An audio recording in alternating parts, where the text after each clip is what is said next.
So it's still too early to say one president or one candidate will for sure win over the other candidate.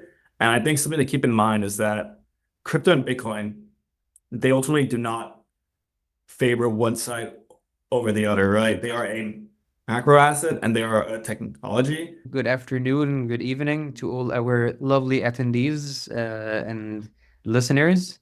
Today we are presenting to you with another monthly session about the most exciting month of the year. But before we get into the agenda, we just wanted to give a shout out to our lovely colleague, Matt. It's his first time joining us here, so we'll give him the microphone to just give a quick intro about himself. Matt? Hey, super excited to be here. I joined the firm about 2 months ago. I'm sitting here in the U.S. in New York. Excited to be here. Before joining the firm, I worked at BlackRock as a quant researcher and product as well. And I'm happy to make the shift over to a full crypto native focused firm. Lovely. Lovely to have you here and super, super excited to be working alongside each other and over the coming months and doing more of these calls as well. In terms of the agenda, yeah, as we've just mentioned, we're less than a week away from one of the most consequential elections of the modern political history. So we're definitely going to get into that. We're also going to talk about some of the macro catalysts that are on our radar for the next few weeks, as well as some of the things that have happened over the roller coaster of an October. It started off with an October, and then it ended up being an October, meaning that it was the end of times. Then it suddenly become the Valhalla of times. So yeah, we will get into that. Then we will talk about one of the most exciting upgrades that had just happened yesterday. So without any further ado, Leena, do you want to take us through your breakdown of what happened on October 1st? My absolute pleasure. All right. Yeah, just like Karim said, it started off very bearish. Yeah, October has always been famous to be good for Bitcoin and the longer tail of crypto assets. And it is true, we are trading close to all-time highs. But also in the stock market, the S&P 500 and NASDAQ are both up over the past month considerably.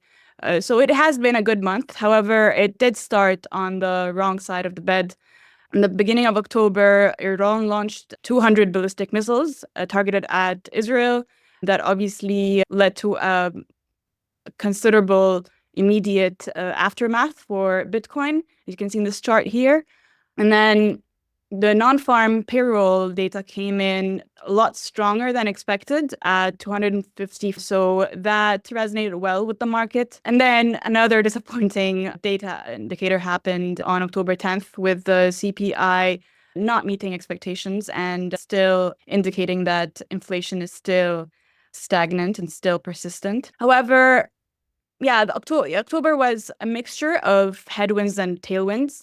I think the market then started realizing that the Federal Reserve will not really put into consideration one data point per se, but it will have a more general outlook looking at core data and not only having inflation in mind, but also having the labor market in mind just to steer away from any recession inclinations. However, there are still other positive stuff that happened in October. For example, on the 24th of October, Microsoft filed with the SEC saying that they will be talking about a bunch of issues in their annual meeting in December.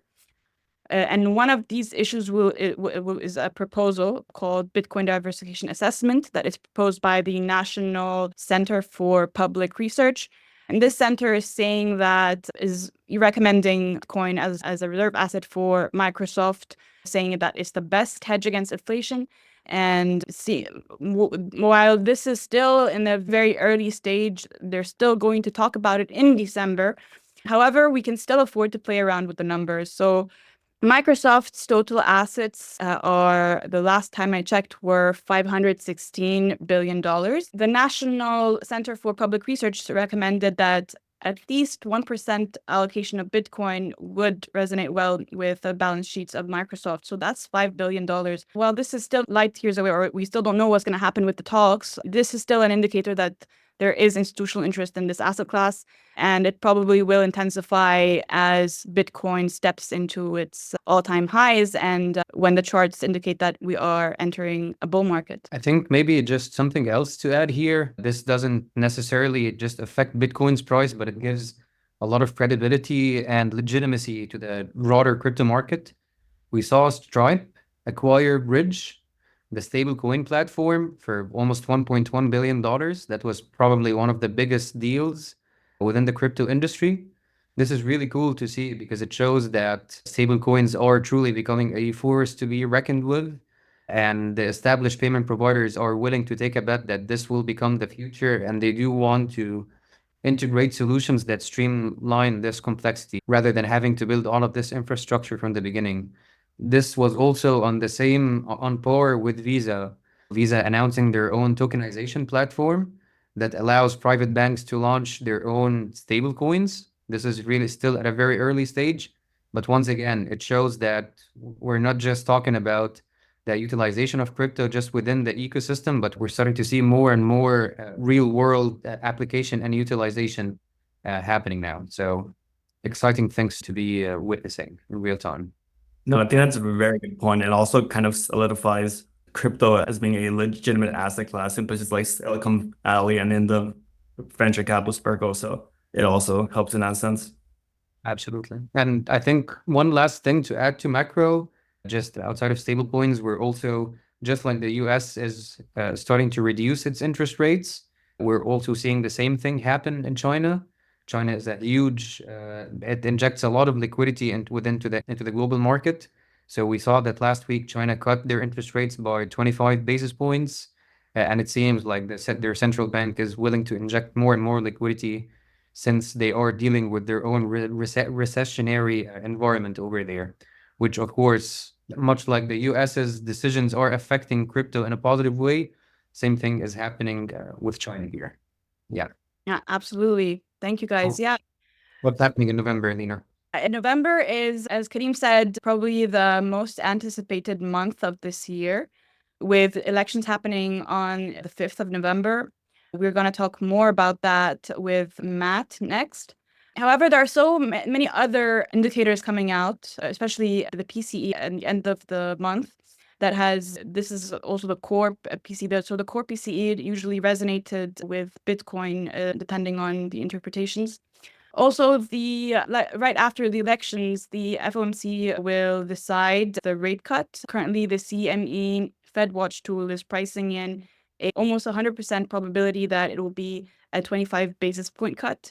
Obviously, this will be resonated well with the markets. However, maybe not too much as what happened with the 50 basis cut last cycle. We've given a quick overview of what are we expecting, but in terms of the election itself, what are you thinking, Matt? Where do you think this election will take us? And do you really think that one winner over the other will have a consequential impact on crypto, or how are you viewing this event that we're all preparing our popcorn for?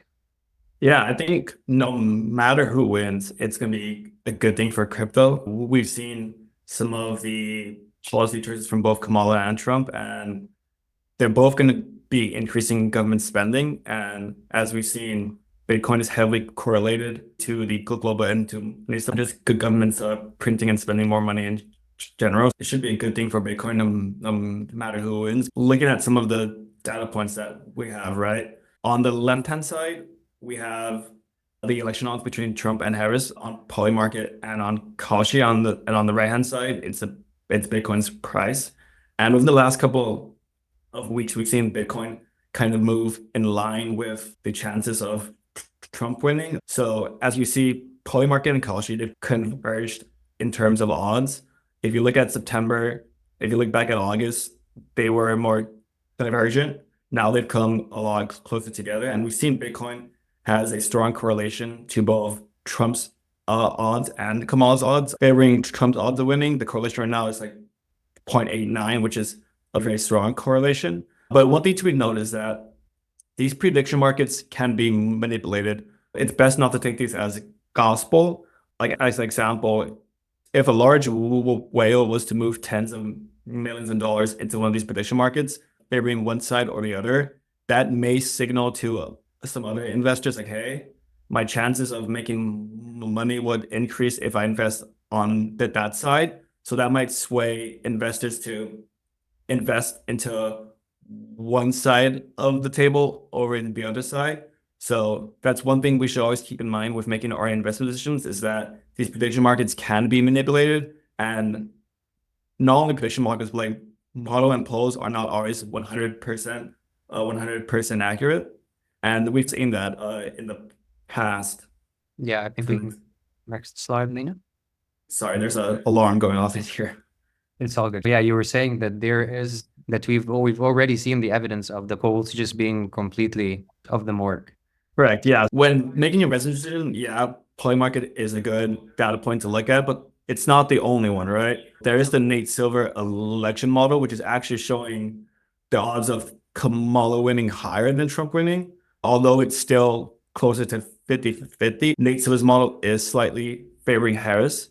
So that's one thing that should be kept in mind. You should always look at multiple data sources and data points when making an investment decision. And then on top of that, going back to 2016 between Hillary Clinton and Trump, Hillary Clinton was heavily the favorite to win, right? The odds of Hillary, looking at different models, the majority of the models had Hillary Clinton winning by a far higher margin than Trump. The one in front of us right now, we see 71-21, heavily favoring Hillary Clinton. And as we saw, that isn't what ended up happening. Trump actually ended up winning, and a lot of that is due to these key swing states. So in this current election cycle, the current election year, the key swing states to keep an eye on are Georgia, North Carolina, Pennsylvania, Michigan, Wisconsin, Nevada, and Arizona. And if we look at some of the polling that's been done in these states, it's very 50-50. So these key states are going to ultimately decide who ends up winning. And right now, it's, even with the election being a week away, it's basically a coin toss in the majority of these states. So it's still too early to say one president or one candidate will for sure win over the other candidate. And I think something to keep in mind is that crypto and Bitcoin, they ultimately do not favor one side over the other, right? They are a macro asset and they are a technology. And although Trump has had favorable things to say about crypto, such as if he wins, the U.S. government will not sell any more of their Bitcoin holdings, as well as he has supported various different crypto projects and DeFi projects, such as the DeFi project that his family is supporting. But Kamala has also had some favorable things to say about crypto for the last couple of months. She's come out and said that if she wins, she will ensure that there is clear and concise regulation of the digital asset industry in the US. And she's been traditionally pro-tech. She comes from San Francisco. She has close ties to a lot of the executives at these different firms and technology companies in San Francisco. So she's always supported tech. So we should definitely keep that in mind, that there is no favorite here, and Bitcoin is a macro asset. And we've seen that, right? So if we go to the next slide, looking back at 2016 and 2020, although Trump, he did win the 2016 election cycle, and we see that the average, so just going to these charts are displaying the monthly return of Bitcoin, and they're looking at election years. So 2016, although Trump did win that year, Hillary Clinton was the favorite to win. And we see that despite that fact, we still had a positive return. So with a Democratic candidate more likely to win, or at least that's what the market was predicting, we still saw that Bitcoin had a positive monthly average return for that month and for the year. And then looking at 2020, it was a lot closer. It was more 50-50 between Joe Biden and Trump. And we still saw Bitcoin perform very well. So no matter who wins, Republican or Democrat, there's likely going to be large government spending. And because of this, we've seen Bitcoin do relatively well during these election years. And another thing to keep in mind is that election years align with with the Bitcoin halving. So every single election year, there will be a Bitcoin halving. So that's one thing to keep in mind when looking at these results here. But I think this clearly shows that Bitcoin does not favor one candidate over another candidate. And it is a macro asset that is heavily correlated to the global energy supply. And I think the worst case scenario here is not one candidate winning over the other candidate. It is a uncertain outcome. We saw that in 2000 with the George Bush versus, I believe it was Al Gore. The election was so close, it was like 20K votes that had separated it. I think that would be the worst case scenario, is if we don't know who the clear winner is and this is taken up to various courts and it's debated for weeks and weeks at end, we will see Bitcoin and the global crypto markets react heavily. They'll be very volatile during this time period. And there are a couple of other key elections that should be kept in mind, such as like Congress and such. Two main ones are the race for senator in Massachusetts, who is currently Elizabeth Warren, as well as the candidate for senator inside of Ohio, which is currently Senator Brown. Both Senator Brown and Senator Warren are seen as being anti-crypto. So those are also some key elections that we should keep in mind. And now I'll pass over to Karim to innovations in Bitcoin. Thank you, Matt. Sorry, there was a bit of an issue with the camera.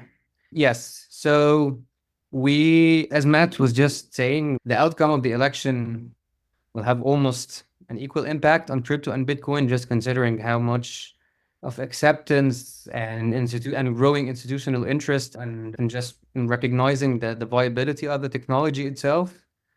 So on the back of that, we thought that it was very important to talk about an upgrade that happened to one of Bitcoin's oldest and most established blockchains. The platform we're talking about, it's called Stacks.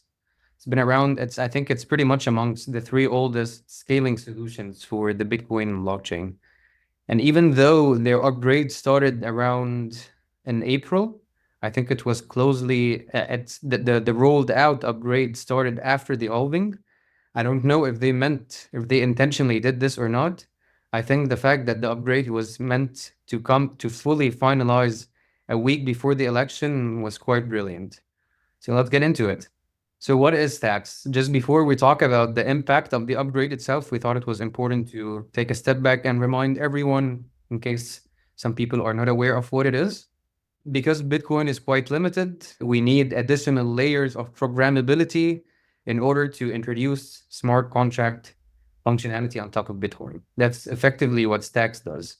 It's an additional layer on top of Bitcoin. It works in tandem with the blockchain. And its token, Stacks, was actually it was the first qualified token by the SEC. There's a lot of developments happening on top of Bitcoin right now, but there's a reason for why there's a lot of excitement for Stacks itself. And this revolves mainly around the fact that Stacks is very much aligned with Bitcoin security. That could be a conversation for a different time, but many of the scaling solutions that are emerging right now, they are leveraging Bitcoin, but their security is not necessarily 100% aligned with the Bitcoin blockchain. Whereas with Stacks, it's completely dependent on the security, on the hash power of Bitcoin. The Stacks token itself, the STX token, it's much like we see with other smart contract platforms. It's used to pay for transactions and to initiate or to interact and engage with smart contracts on top of the platform. Stacks also has a mechanism or a yield generating mechanism called stacking, which is the closest thing to staking on top of proof of stake blockchains like Ethereum. The only difference is that stacking allows the validators of Stacks to earn rewards in Bitcoin, which is again why Stacks is super exciting, because it's an additional protocol or an additional layer built on top of Bitcoin, but it allows stackers to earn rewards in native BTC terms. As you can see from the chart on the right, or from the illustration on the right here, just some of the cool data points that might make this a bit more meaningful. For instance, there is more than $800 million worth of Stacks that is currently stacked. meaning that it is locked within the platform. We can see that in every cycle, so every cycle is around 22 days, if I'm not mistaken.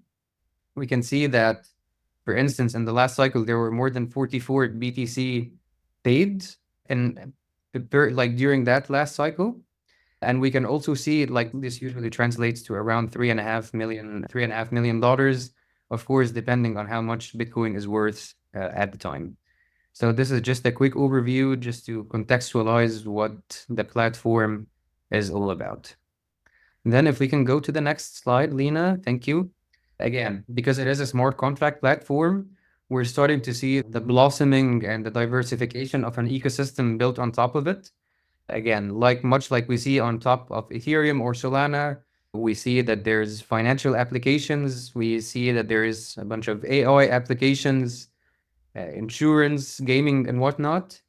However, with Stacks, the development has been predominantly centered around DeFi. And there's a reason for that. Even though Stacks, like the smart contract functionality, has been around for quite some time, there was a lot of limitations to it, meaning that the processing time on top of Stacks was quite slow, which it was aligned with Bitcoin's old structure, which means that transactions were settled in 10 minutes. So of course, this was not ideal for high performing and highly demanding applications. But that, of course, that is changing now with the upgrade that we are about to talk about, which explains why we're starting to see the rollout of a lot more applications over the last few months.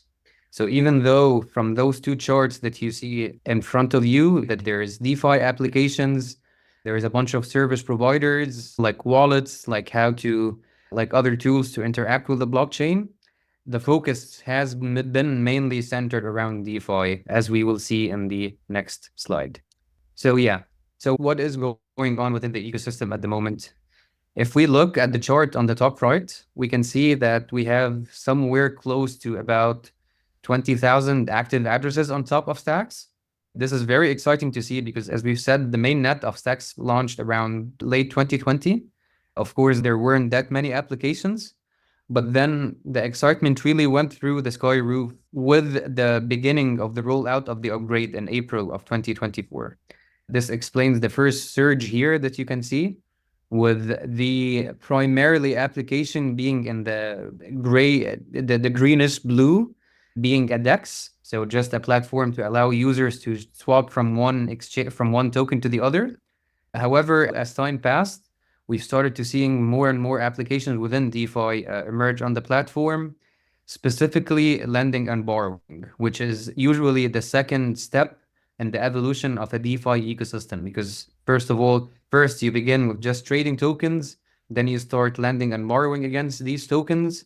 Then, of course, the next organic step would be stable coins, which is exactly what we see on those two bottom charts. So the first one on the top left, on the bottom left, this is just the total amount of stable coins that exist on top of Stacks. As you guys can tell, we've just almost reached an all-time high, but it's not just an all-time high in one stable coin. It's an all-time high spread across 5 different stable coins. But this is just the supply. The supply could stay dormant. However, the thing that we would be more interested in is how much these stablecoins are used, which is what this bottom chart is showing.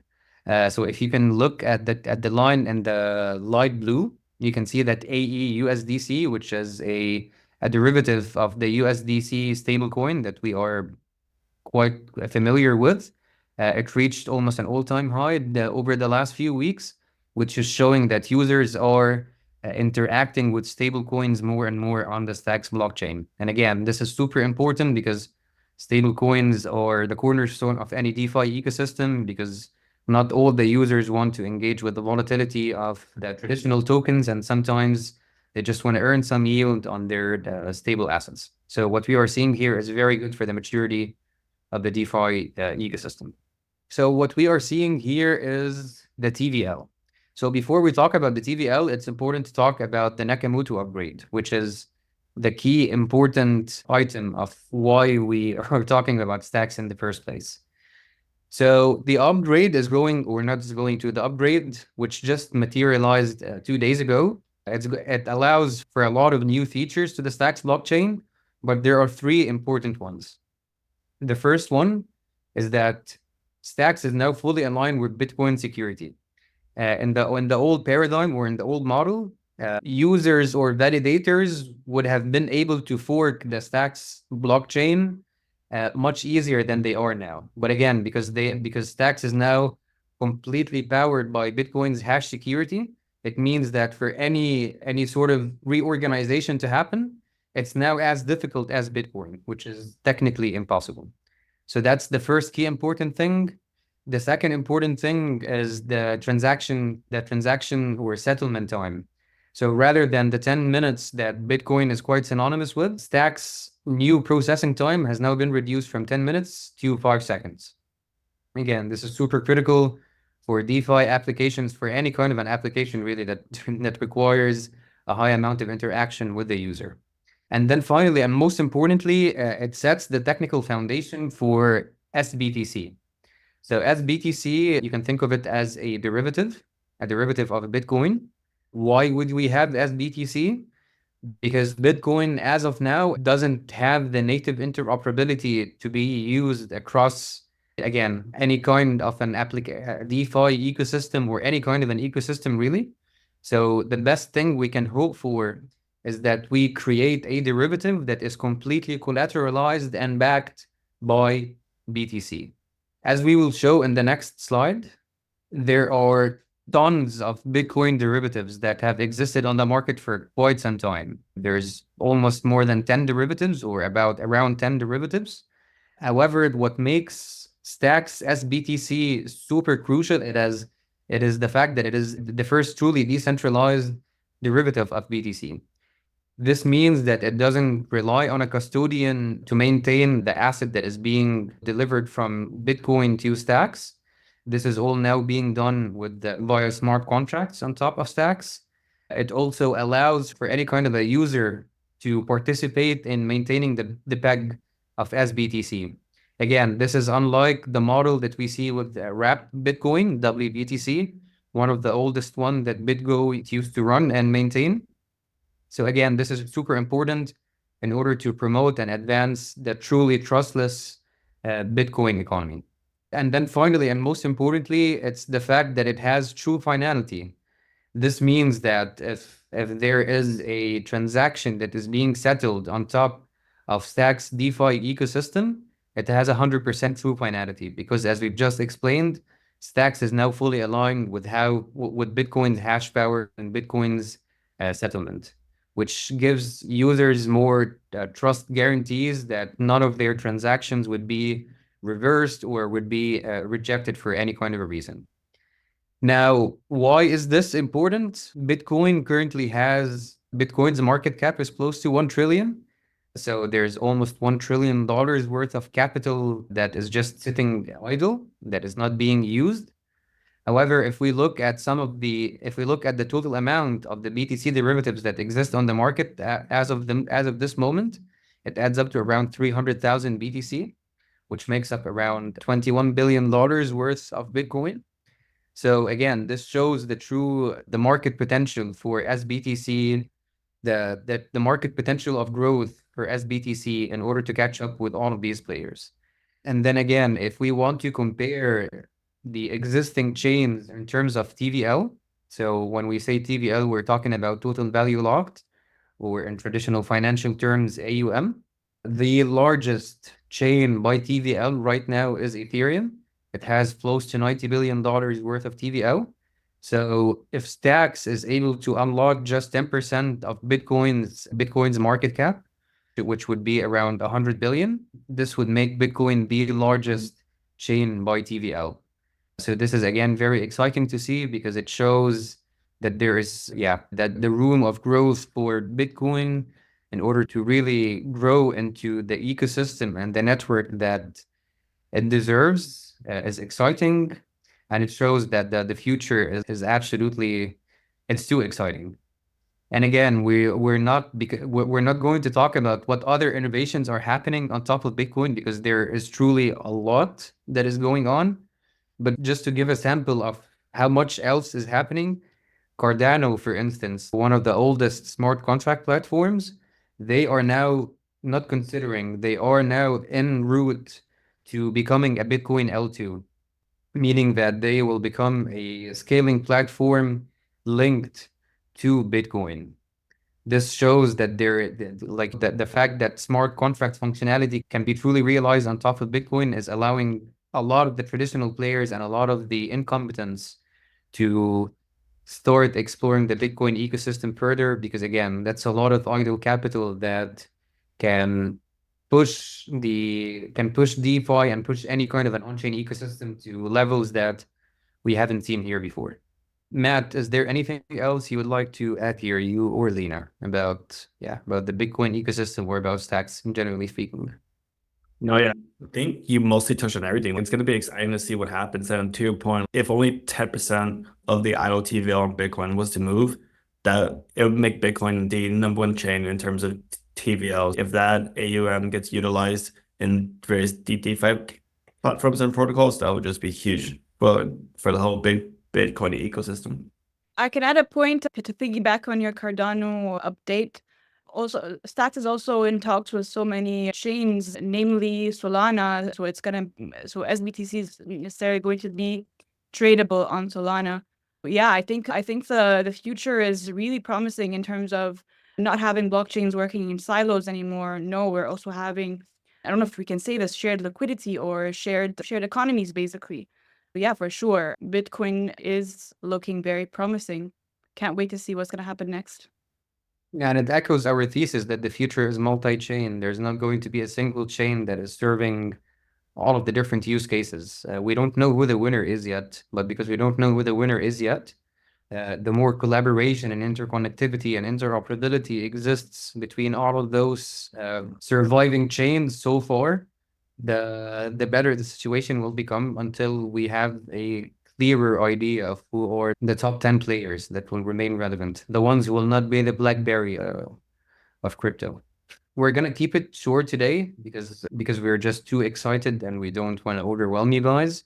But if you guys have any questions, any concerns, any feedback, any topics you want us to cover for the next analyst call, please feel free to share it with us. Otherwise, hopefully, as Matt said, we won't have an uncertain outcome of the election.